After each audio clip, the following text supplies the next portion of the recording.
My goodness, this is another hot button topic in both carnivore and the keto world.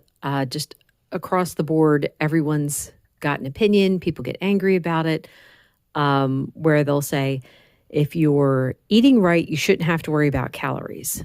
If you're eating until you're full, you shouldn't have to worry about calories. Just trust the process. Don't count calories. It's fine.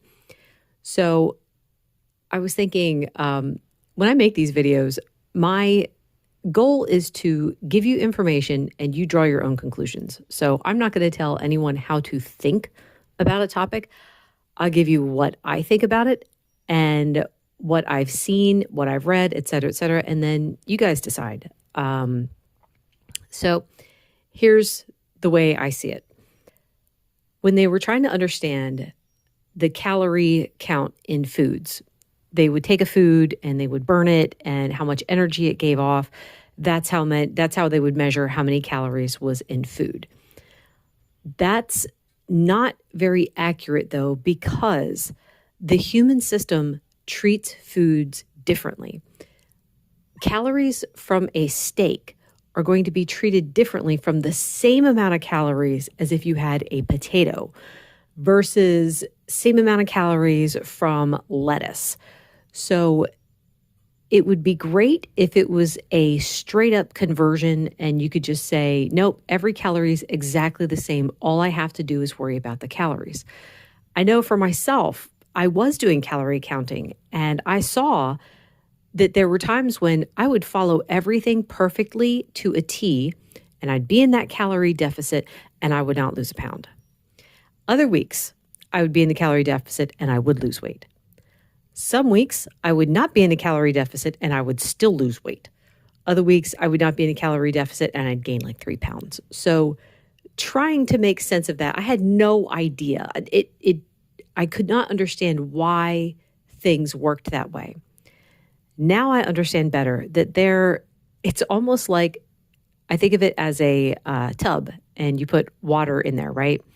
Normally, the water should just be able to go out the drain. There should be no argument there. It can just leave the tub. However, there are things that stop it. So I think of those as plugs. So you've got hormones.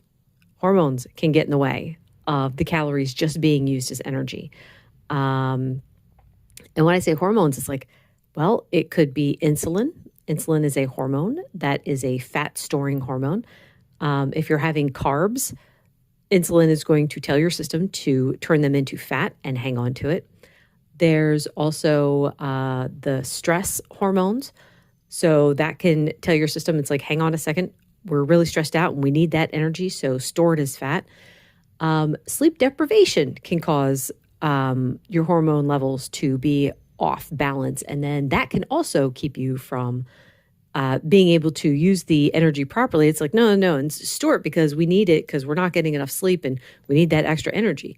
So like I said, there's all these factors to take in, and counting the calories to me doesn't make a whole lot of sense unless you're taking in the other factors, if you're remembering these other issues too.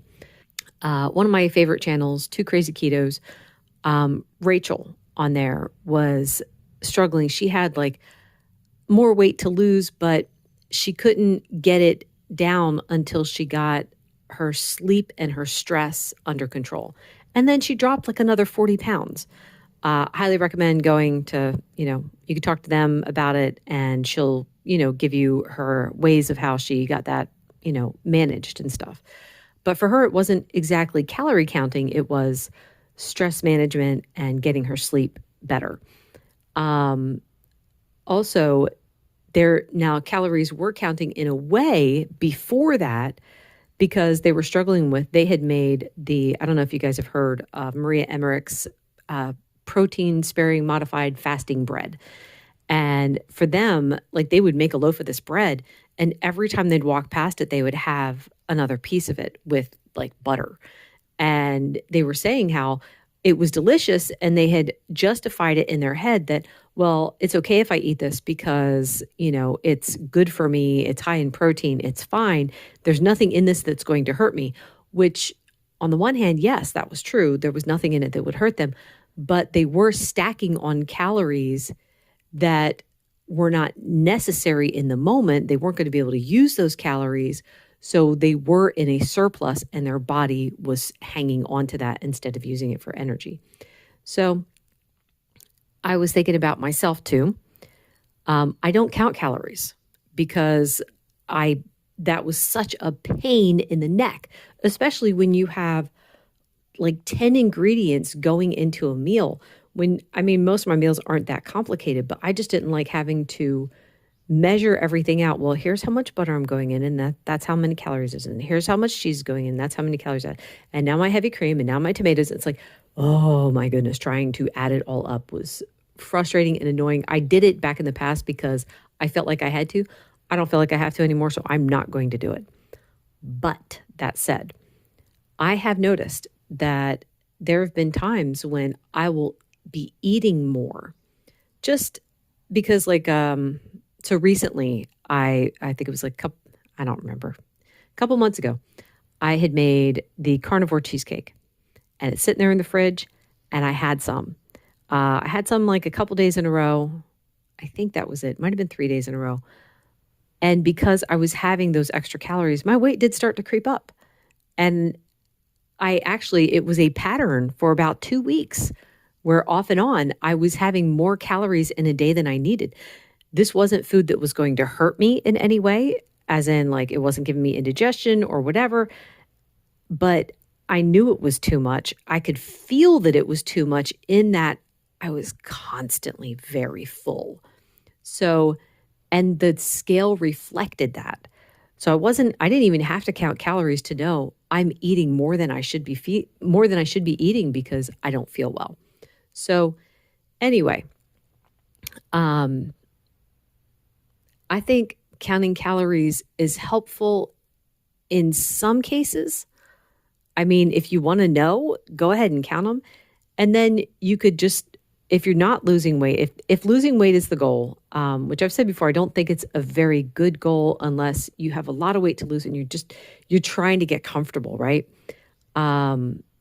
That to me makes more sense than just losing weight to look good or whatever. I think it's going to be trouble down the road if that's all the reason you're losing weight. But if you're losing it to feel better, if you're in a stall, and a stall is usually 3 months or more without losing. And I would definitely take measurements because I've heard of people who did not lose any weight. I'll use Rachel again as an example. When they did beef butter, bacon, and eggs the first time around, I think she lost maybe a pound. I don't even remember. I don't even know if it was that. She might have gained a pound. But the thing is, when you look at her before and after pictures, you could clearly see a difference in her figure. So it's a good thing they took measurements because if she had gone solely by the scale, she would have been extremely disappointed. So anyway, knowing that, there wasn't really a whole lot of weight loss there, she went by the measurements, she went by how she looked, and she could see that there was a difference. So anyway, if you are in a stall, take measurements. Then for sure if you're in a stall, check by the clothes that you're wearing. Are they getting looser? Are they getting tighter? That's how you know if things are actually going in the wrong direction. So anyway, if you're in a true stall, then you can start playing around with the numbers. Add in, say, maybe 100 calories through adding some extra butter, or subtract 100 calories by adding less butter. It's like just do little dials here and there. Not enough so that you feel like you're depriving yourself because that's a whole other mental problem. But anyway, that's all I have to say about calories. I hope this was helpful. Thanks for listening. Bye-bye.